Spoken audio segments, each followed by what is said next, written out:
Today, the 8th of July, 2013. We are in Broadalbin, New York. My name is Wayne Clark. I'm with the New York State Military Museum in Saratoga Springs. My assistant is Suzanne Strauss. Sir, for the record, would you please state your full name and your date and place of birth, please?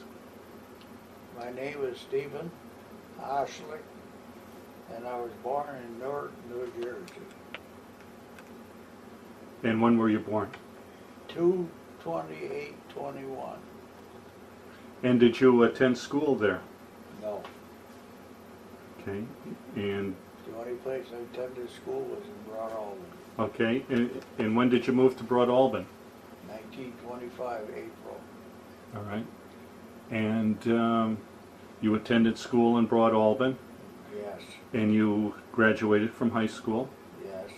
And do you recall what year you graduated? 1940. 1940. And did you go to work right away, or did? No, I went to work. Okay. And whereabouts did you go to work? The Broadalbin knitting mill. Ah, okay. And what did you do there? I worked on jack spinners, big yard, and then I worked on ring spinners. Mm-hmm. And how long did you stay there? Oh, possibly a year. Okay. Then I quit there. Okay. Now, do you recall where you were when you heard about the attack on Pearl Harbor? I can tell you exactly where I was. We were building a place for my sister and brother-in-law in the village of Broadalbin, and it was on a Sunday morning, Mm-hmm. and we heard it there sometime during the day, and we finished the house, and they moved in Christmas Eve Mm-hmm. in 1941. Mm-hmm. Now, did life change for you at that moment? No, but we found out we was going to be drafted or volunteered, so Mm-hmm. we were looking for a draft. I did not volunteer. So you were drafted. I was drafted. Okay. And when were you drafted? August the 28th, 1942. And whereabouts did you go for your basic training? Well, I went to Camp Shanks, and I believe I went to Fort Dix from there. Now wait a minute, I got from Camp Shanks. They sent us to Atlantic City, New Jersey, and we trained on our beach. Our basic was on the beach in Oh. Atlantic City. And from there, I was sent to Goldsboro, North Carolina, and we went to school there for I don't know how many months. And the classes we had after it was started, every 6 hours, 6 days a week, Mm-hmm. that class started, and then every 6 hours, 6 days a week, a class graduated. Now, what were you taking in that class? They called it, we were airplane mechanics school, Mm-hmm. but they called it airframe. Why, I don't know. Now, let me go back a little bit. When did it become determined that you would go into aviation? Did you pick that, or did the Army pick that I for you? wanted to get in there. We took an aptitude test. Mm-hmm. And I got to tell you something to that. To me, it was kind of a laugh. They go by your IQ and everything. Uh-huh. And I didn't weigh very much when I went in there. I was small. I weighed 128 pounds when I was drafted. And my IQ was 131. So my IQ was higher than my weight. All right. And I guess by my aptitude tests and my IQ, they couldn't let me. That's how I was picked for the Air Force. I wanted to get in the Air Force, but luck would have it, I did end up in the Air Force. Mm-hmm. And were you interested in flying? I mean, did you take a test to be a pilot, or? No. No. Okay. And by the way, the same day, August 28th, my brother Pete, who was next to me older, he and I went in the same day, drafted the same day. Oh. Okay. And where did he end up? He ended up in the Armor Division Uh-huh. and ended up in Europe. Okay. All right. Now, once you finished your training, did you go on to any advanced training from that? Oh yeah, I went on to advanced training to consolidated multi-aircraft factory in Nashville, Tennessee. And what kind? And went to school there on A-31 multi-dive bombers. Okay. Now, was it the training on the aircraft overall, or was there a specific part you trained on? No, it was the whole airplane. The whole airplane. Okay. And did you get to go up in the airplane? Eventually, I flew from Nashville, Tennessee to California, and we delivered the plane, and one of the planes there. Why they sent me out there, I don't know, because when we got off the plane, I was there 3 days, and the only thing I dug, and the rest of us was slit trenches and put a signal hill. Then they took us by bus to Los Angeles and put us on a train, and 6 days later I was in Tampa, Florida. Okay, and what did you do in Tampa, Florida?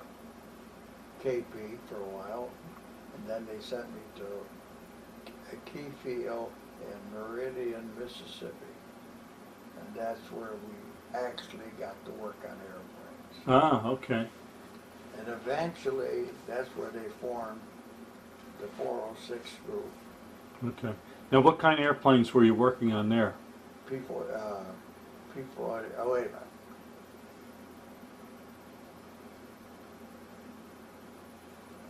I really don't, it could have been P-47s, it could be P-47. And then they sent us from there, it had to be P-47. Because they sent us to Congaree, outside of Columbia, South Carolina, and that was a desolate Air Force base. It was out in nowhere. Mm-hmm. And from there, they shipped us to Trenton, New Jersey, I believe it was. And then we were there a few days, went on board ship, and went to England. Okay. Now, did you get any leave before you went overseas? I got one leave from Meridian, Mississippi for 10 days, and of course it took me a day or at least to get up here, Mm-hmm. and a day to go back. So I had 8 days home Mm-hmm. all the time, and I was in service for 39 months. Okay. Now, when you went overseas, did you go over with your entire unit? Yes. Okay. And Over on a British ship, okay. and we was on sea for 14 days. And when did you go overseas? I believe it was in March of '44. All right. And I assume you landed in England, Liverpool, England. Liverpool. Yeah. And what was your trip like? Were you seasick at all? Awful close, but I didn't. I didn't get sick, but I was awful close to it. Okay. The worst part of that is the rest of them sick. Mm-hmm. And how much time did you spend in Liverpool? Very short time. Mm-hmm. They put us on trains and sent us to Ashford, Kent, in England. And that was just outside of Southampton. Mm-hmm. And we were there maybe, let's see, we got there possibly in April, sometime in April, and we left there at the end of June. Okay. Then we went across the Channel, up Omaha Beach, into Normandy. Okay, so were you part of the D-Day Oh yeah, invasion? yeah. Okay. The night before D-Day, you've seen them black and white stripes on the airplanes. Yep. That's what we did about 10 o'clock at night. Oh, okay. You were painting those stripes. They never told us what they were for until the next morning. Oh, okay. Now, were those stripes painted by brush or with a sprayer? Oh no, with a brush. With a brush, okay. And the airplanes that was OD color, Mm-hmm. you put the white on, so the stripes showed up. Yeah. And if they were chrome, you put the black on. Okay. All right. So that's what we did. And how many aircraft participated? You mean in the whole, in our group? In your group, yeah. They probably, my plane flew 4 missions that day. And of course they were going across the channel into France. Mm-hmm. And that plane had a single engine, probably what they 22 or 20, Mm-hmm. 2,000 horse with water injection went to 2,200. And that plane used that day 1,070 gallons of gas. Wow. Now, every crew chief had their own airplane? Oh yeah. Okay. And we had nothing to say about the names on the airplanes. Okay. The pilots didn't put the names. Now, was the aircraft always flown by the same pilot or different pilots? No. A pilot was assigned to the plane. He had his name that he wanted on there. Mm-hmm. But everybody could fly. All the pilots would fly it. Now, what was the name of your airplane? The first one I had was Little Joe. Okay. And then I had 2 or 3 other names on different pilots. So some of them got sent home. Mm-hmm. And some of the planes came back in horrible shape. Mm-hmm. So they had to be replaced. And by the way, I had 99 combat missions without a mechanical failure. Wow. So I was awarded the Bronze Star. Mm-hmm. Now, the aircraft you were initially assigned to, was that a fairly new airplane, or had it been around for a while? No, there was what we had was brand new. Brand new. Yeah, Okay. Okay. And how did you get along with the pilots? The pilots themselves, 95% or better, 99% were good. Yeah. Well, we had 2 guys in our outfit that I don't know what was bothering, but they could be quite cantankerous. Uh-huh. Complaining about the airplane and... Well, they would come out with sad.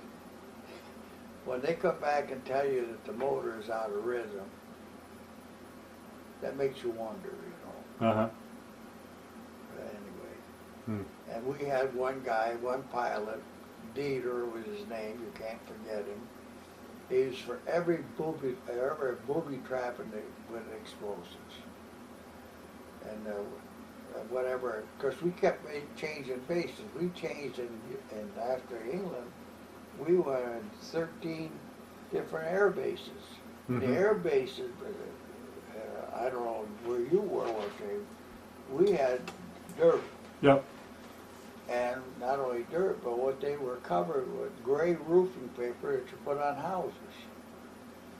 And when you broke through the roofing paper, that's what it actually was, then the prop wash would make it blow up and make it worse. Wow. Then you had to either move, the chances are you had to move to another base, and Yep. that's the way you went. We had no buildings, no nothing at all. The only place we ever had a building was in Montmerlan, France. So basically you guys lived out of tents? Oh yeah, pup tents. In England we lived in cardboard boxes as the wing tanks come in. Oh my gosh. Now if you had to do any heavy maintenance on the aircraft, you guys didn't have hangars or anything? Oh no, we did everything until it got very technical. You had to have that stuff to lift and everything was. Mm-hmm. Then they had a service depot. But as far as all the other maintenance on the plane, did it yourself. Okay. And if there was a crack in any part of the airplane, we had to drill little holes in it to Oh, stop it. stop it from going any further. Okay. All right. And, after D-Day, Now, was that your first move after? After we left England, we went into Normandy, Okay, France. all right. And how long were you in France for? Or I mean that area of France? We probably was there maybe a couple of 3 weeks, possibly. Then we Okay. kept moving until we got into Belgium, Okay. and then we got into Nordhof, Germany. I got to tell you about this. The Army blocked the roads we couldn't go through with our convoy moving, because what they did, they got into some German brewery and they had a water tanker full of beer, and you couldn't get through unless you had a beer. Okay. Now, you mentioned you changed bases quite a few times. Oh, 13 times. Okay. Now, were you guys ever under attack by the Germans? Yes, they did at night. The anti-aircraft would. But a few places, the best thing to do is when you stand up with a helmet on, because Mm-hmm. that stuff up there that would come down, what they shot up with those pieces, shells or whatever it was. Mm-hmm. It was flak, really, is what. Yeah. And buzz bombs is what we got the most of. Okay. Now, did you lose any personnel or aircraft? Oh yeah. You know, there'd be pilots coming in, and you'd help them in the plane, and that would be the end of the airplane and the pilot. Ah. Okay. You must have went through that, didn't you? Mm-hmm. Okay. And what about leave time? Did you have any breaks at all? Only break, I had a break, and I suppose the others did too. They would fly us to Sweden for a week. For like an R&R? Yeah, and I didn't want to go, so I stayed there and kept right up. But the only thing, excuse me, the only thing I had in mind, the quicker it got over with, the quicker I could get home. Yeah. Okay. That was my goal. Mm-hmm. Now, whereabouts did your unit see the worst action? Or was it pretty closely the same? It was, actually, I'll tell you, we had no contact with the Army directly. What we was with Patton, with troops were ahead of us all the time. And we were the ones for the ground support for all the, Mm-hmm. we used napalm, we used rockets, we used up to 1,000-pound bombs we carried. Mm-hmm. Only one, and then if you carried 500 on one on each wing, then you carried a belly tank Mm-hmm. to get more distance and things like that. And we used all kinds of these cluster bombs and all the stuff imaginable Mm-hmm. onto it. And they, in our group, they said was the first group to have rockets on it, the 5-inch rockets. Okay. And how did they work out? Well, I guess from what we were told, it was very destructive. Okay. Now, were you responsible for the armament also, as far as like loading the? I was involved in everything. I didn't have to be, Uh-huh. but the armor on my plane and I were the best of friends, Mm-hmm. and I would help him. And if he could do anything to help me, he would too. But that plane carried 850 caliber machine guns. 8 of them. Wow. Yeah, and it had to. Well, they said 2,200. They said 2,400 rounds of ammunition. Mm-hmm. So they give you an idea. Cool. And each guns, barrels, they don't take too much punishment before you got to replace them. Mm-hmm. So they were busy, Mm-hmm. and I had a fellow that helped me. And I got to tell you what happened on the 100th mission. It was nobody actually was at fault, because when you're busy, I was for lunch. My assistant took care of the airplane. And the Zeus fastener, she must know what Oh, they are. sure. Yep. And he put the cowling back on after checking the motor for leaks and everything. And he did not fasten them all, so one cowling had a little vibrate. But the pilots must have known what was going on about the missions, because he didn't want to abort. He wanted to go through, and they wouldn't let him. Mm-hmm. But that's what broke the string right there. Okay. But I could even tell you his name is Miles Jones, was the pilot. Mm-hmm. Now, what rank were you at that point? I was the staff. Staff sergeant? Okay. Yeah, after we got named service, I don't know just when, we were promoted to staff. But we had crew chiefs that were tech sergeants Mm-hmm. and masters. But how they, at that time, they were not very free with any promotions or anything. Mm-hmm. You didn't get many of anything. And when we went to school, we graduated at, we were all privates. Mm-hmm.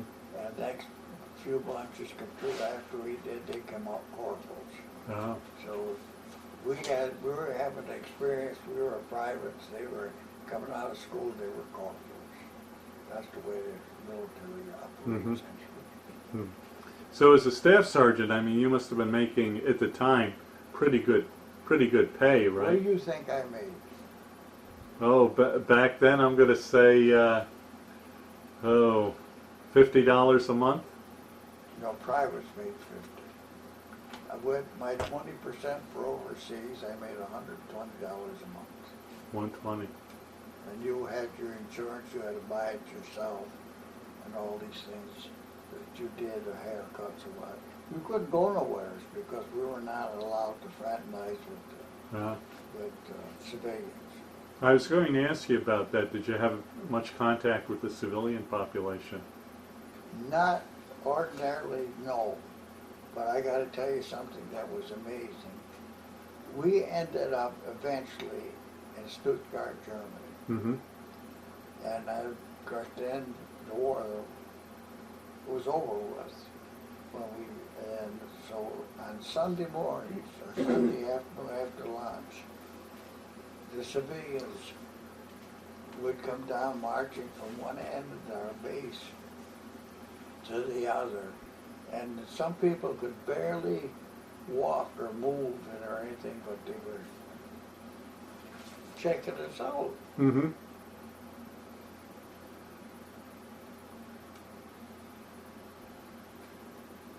Okay.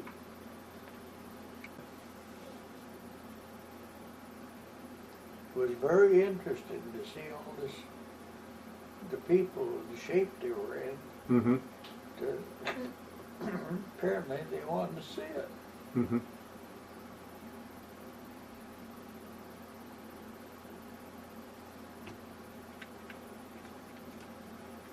Putting the officers, because all the pilots are officers, Mm-hmm. commissioned. So we were in Stuttgart, Germany, and some of the military ground forces was in there, and they see us getting away with not saluting our officers. So they tried it, and they all got in trouble. Wow. Pete's the one that told me about it. My brother said that he talked to some of them, and they told about the trouble they got into. Oh, the pilots, a lot of them were very good. They would give you their ration of cigarettes, which I didn't smoke, Mm-hmm. and they wanted to give you your bottles of liquor they were given, which I didn't drink. Mm-hmm. So, but they wanted the best part of them, it was a good idea to stay on the good side of the ground crew. Yep. Well, sure.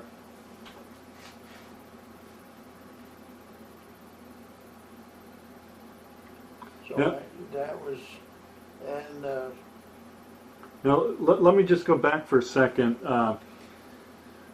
let's see, the war ended in May of 45, and I think President Roosevelt, I think he died in April. Do you recall hearing about the death of President Roosevelt? Oh, yeah. We got most of our news through the Stars and Stripes. And some radio, not much radio. Mm-hmm. And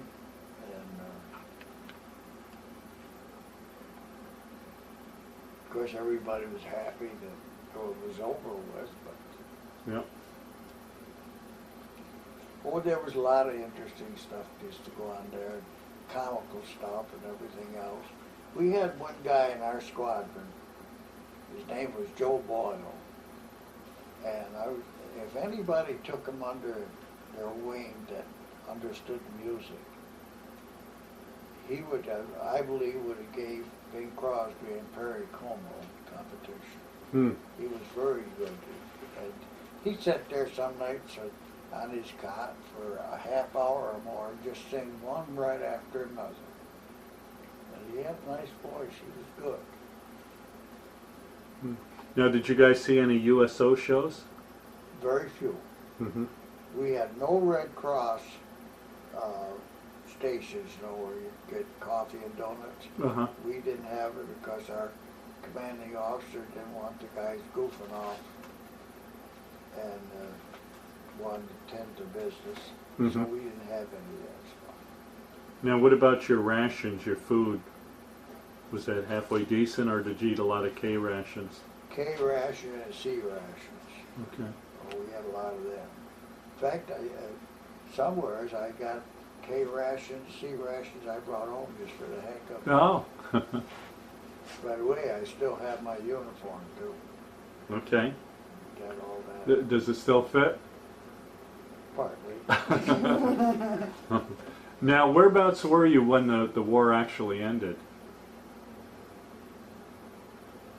I think we was in Belgium. In Belgium? Okay.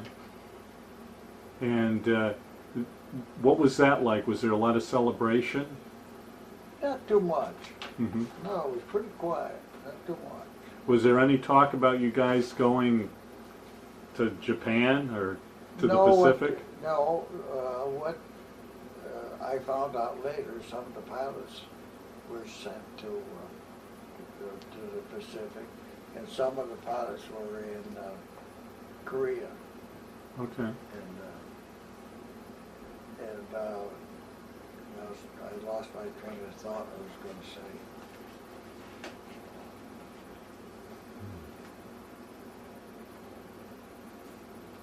Oh, they wanted us to volunteer and offered us Master Sergeant if we would stay in for Army evacuation. Okay. I was going to ask you if you did do any occupation duty. We didn't do any. Two guys that did stay that I know of in my squadron. One of them I was surprised as heck that he would even think about staying. And the other one was from New York City area. And I guess from hearing about the background, when he was drafted, he was almost homeless. So he was not anxious, I guess, to get back. Yeah. Now, once the war ended, did flight operations pretty much stop, or? Well, they kept flying because if they get at that time 4 hours in a period of time, they could get flight pay. Okay. So they kept flying some, yes. Okay. But then they started on the date you were discharged by the point system. I guess the point system was how long you've been there, Yep. or how long you was in service. So they did do some flying, and the pilots were shipped out. Some didn't want to go back. And our commanding officer, I found out later, he ended up teaching aviation at Duke University. Oh. Now, when were you actually discharged? Or I mean, when did you end up going back to the States? We was on, we was on board 10 days, coming back out of New York, Victory Ship. Mm-hmm. And we were in Fort Dix we probably left Europe maybe 3 weeks before I got discharged. And we left, we went through the locks in, I believe in Holland. Okay. Put us on board. So you didn't leave out of France then, No, we, or they England? took us from Stuttgart, Germany to this, I believe it had 3 Hollands, that's where they had those windmills and all that stuff. Okay. You know, so, and that was that thing, I was fascinated. We was on board ship, and when we went through the locks, the ship was way wider on the top than the water we was in. So if you looked over the edge, you see grass all over it. Oh. And the ship was going through the locks. Uh-huh. So that, I remember that part. Hmm. Now, did you go back home with any of the guys you served with? I came as far as Amsterdam on train with the guy, and he was going to Missouri, going home to Missouri. And when he got off, and I got off in Amsterdam, and he went on. Are you familiar with Amsterdam at all? Oh yeah, yep, All right. You know where Market Hill is? yep. All right. I would come out from the station and cross Main Street. I got there by the Rialto Theater, I believe it was, foot of the hill.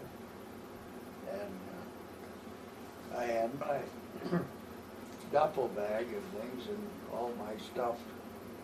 And I was thinking that's going to be a long walk. There was no transportation at that time Mhm. from between Broadalbin and Amsterdam. And I looked up the hill. There was a car coming down with unusual green color, and it was my friend. And he picked me up and brought me home. Oh. So that was a lucky break. Hmm. Now, did you, once you were discharged, did you stay in contact with anyone you were I with? did with some of them, and I probably should have stayed in contact with more than that. But I got to tell you, there was a young fellow in Normandy that was fascinated with our airplanes and stuff. He was young, very young, Mm-hmm. and he wrote a book. And he used to write letters and ask me for information. He wanted me to send him some of my souvenir stuff and literature. But I figured he was in France. I didn't know if he'd ever send it back or not, Yeah. but he definitely promised. And he wrote the book. I got the book. And he autographed it. And you know what he said on it? Or you remember what he put on there? No, I really don't. Well, he autographed it, and he said when he autographed it, he wrote in it, "You're most brilliant, Gucci." Very nice. Now, did you attend any kind of reunions or? Oh, they had all kinds of reunions, but I had no money to go to them. Mm-hmm. What they did, they went back to England and they went from base to base. Oh.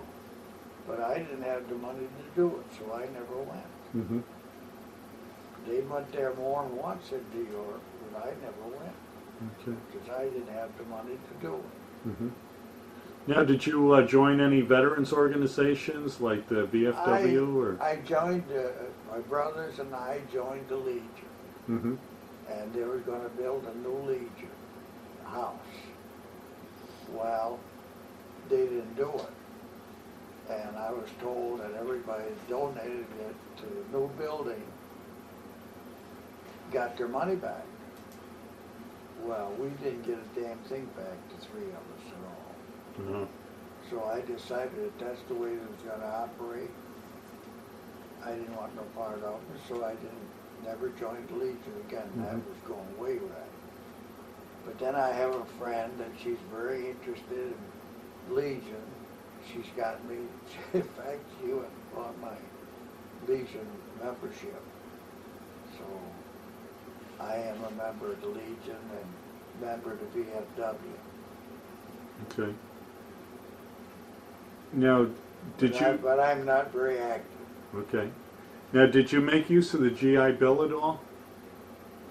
I was going to go away to school, and then I decided I didn't want to. What I was very seriously thinking of is going to work for some airline, working on airplanes, Mm-hmm. which I met up with my future wife, and that changed that. Uh-huh. And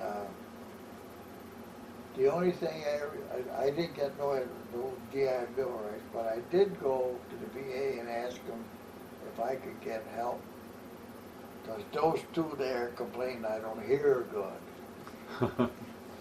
So I asked them, and the guy, and the fellow that's in charge in Fulton County, you maybe know him, Frank Ruggieri. No, I'm not He's the familiar head with it. here. And he comes to the town hall down there every so often. And he and my brother Fred, the youngest one, were in service together. And so I went in to see him, and then he asked me if I was related to Fred, and I said, yes, I am. And he says, what can we do for you? So I told him. I asked him. Oh, he says, we're looking for new customers. I thought, that's not what I've been hearing. So he said, what's your problem? I told him. He said, did you ever get hearing or get any help for them before? I said, no, I never asked for anything. He said, well, you won't get no help now. And that was the idea. That was the end of it right there. So I got hearing aids, which cost me $4,000. Hmm. Now, how do you think your time in the service changed or affected your life? Well, in service, I had a lot more patience. Mm-hmm. After I got out and I didn't have a steady job and things, there was times that I didn't have much patience. But then my wife used to lecture me. She was a school teacher. And I calmed down some, yes. Mm-hmm. Because the girls don't think so. All right. Now you've got a wonderful scrapbook here. Do you want to show us some of the pictures? And why don't you start off from the front? You want me to stand up? Yeah, that's good. Right. I think I can zoom in on that. But maybe I can't. Okay. That's good. Very good. That's the first page? Yeah. Yep. So you made this last year for his birthday? 2 years ago. Okay. Yeah. Okay. This doesn't focus really good, so.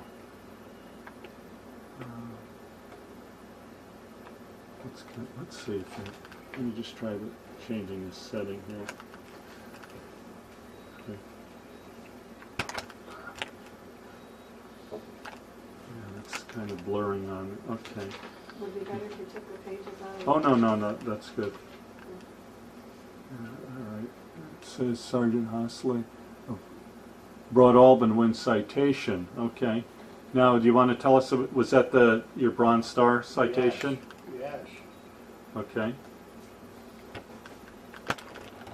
This thing is blurring out on me. I think I'm not the only one to jump in by that camera. Oh, it's this tripod. The adjuster broke on it, so I'm kind of forcing Well, I can't blame this on the tripod. it. Okay. All right. Now that was your Bronze Star citation? Yeah. Okay. All right. So your parents saved that for you? My Yeah. sister Oh, probably. your Oh. sister saved it? Okay. All right. Yeah, you can switch over to the next page. That's the war memories. All right. And that's out of the local Amsterdam paper? No, the Club of Leader Leader Hero. from Oh, Gloversville? Okay.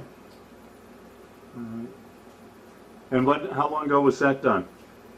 that article? I'm getting a little glare off the plastic. 2004. 2004. 2004? Okay. And whereabouts are you in the picture?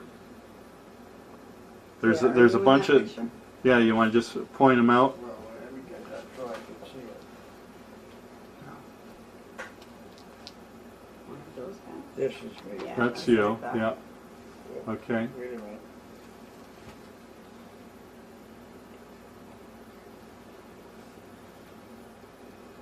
You were done with that page? Yep, Mhm. All right. that's another one, D-Day, Yeah, this is me. okay. And what's that little picture right there? It's a pilot or? That's him. That's you, huh? Yeah, Awesome. that's my flight suit. Okay. And I'm over here, right there. Okay. All right, wait, this camera's acting up, hold on a second.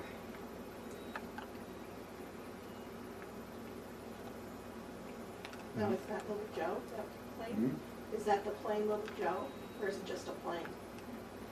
You can't tell on it. Yeah, oh, it has a Yeah. different name on it, actually. Unfortunately, different this, name. this isn't letting me zoom in. Okay, all right.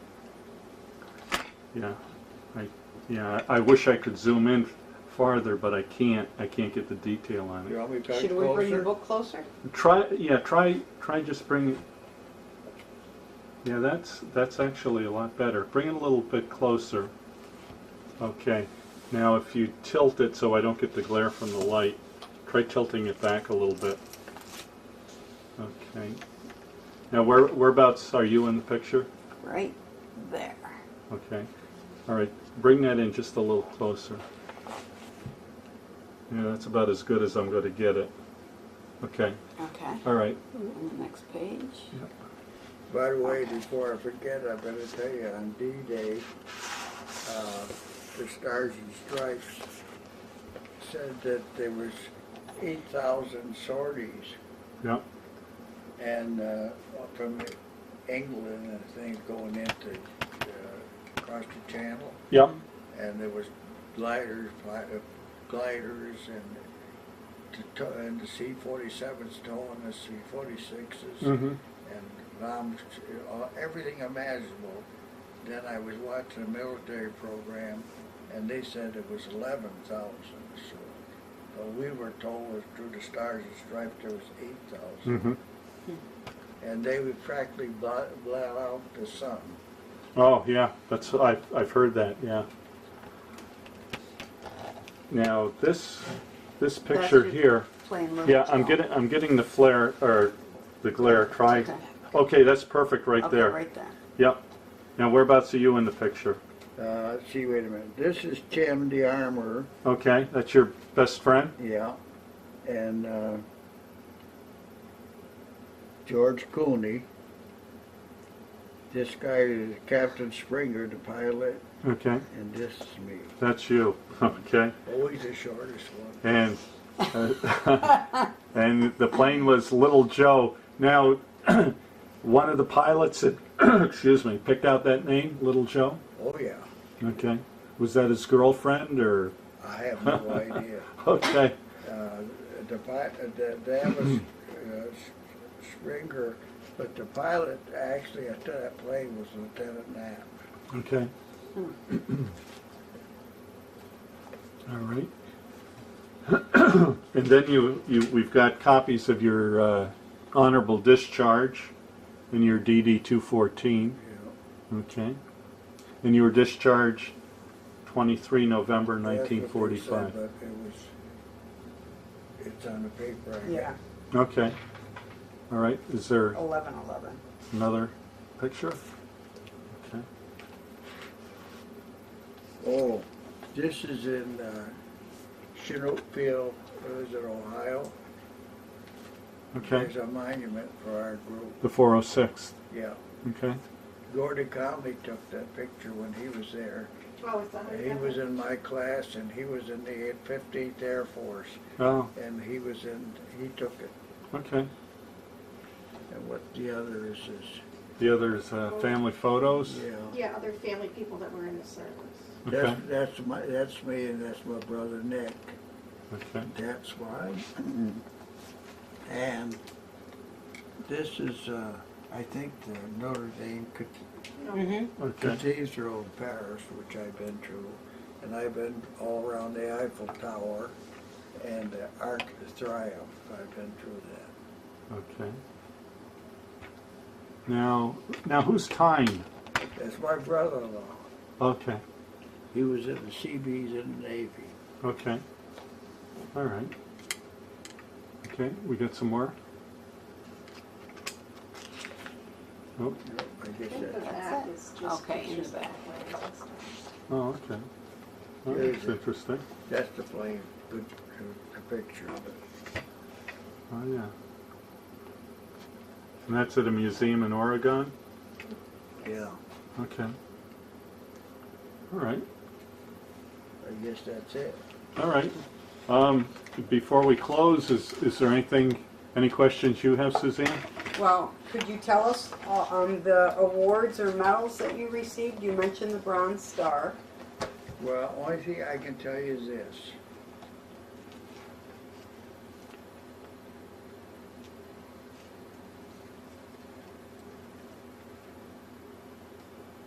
It's on the first page. Right there. Okay. If you look over my discharge, Mm-hmm. just a lot of this stuff, we got a lot of presidential citations Okay.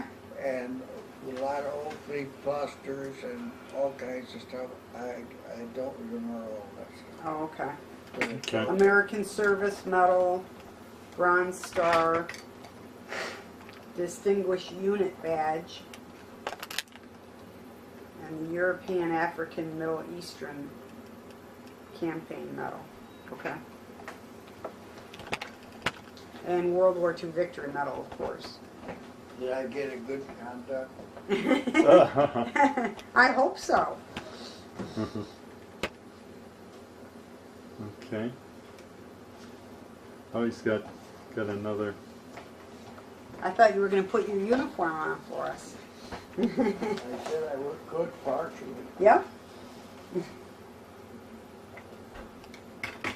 Now, there's something here in that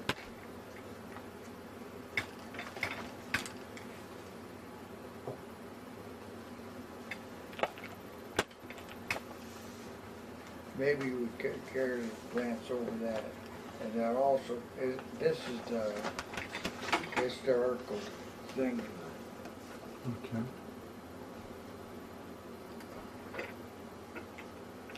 All right, and that's the. That's the paper for our group, Okay. Now, was that issued overseas? yes. Okay. All right. And the date on it is September 28th, 1945. Okay. It tells in there in one of the pages, if I'm not mistaken, of all the stuff that the plane carried and ammunition and everything, and the tonnage and everything. Mm-hmm. It's supposed to be in there. Okay. Is there anything else you'd like to add? Not really, I can't think of anything offhand. Okay. Suzanne, do you have anything? No, but your memory is absolutely amazing. All right. Well, thank you so much for your interviews, sir. You're welcome. All right. Well, I'm glad you did. Thank Thank you you. for your service. Yes, thank you, sir.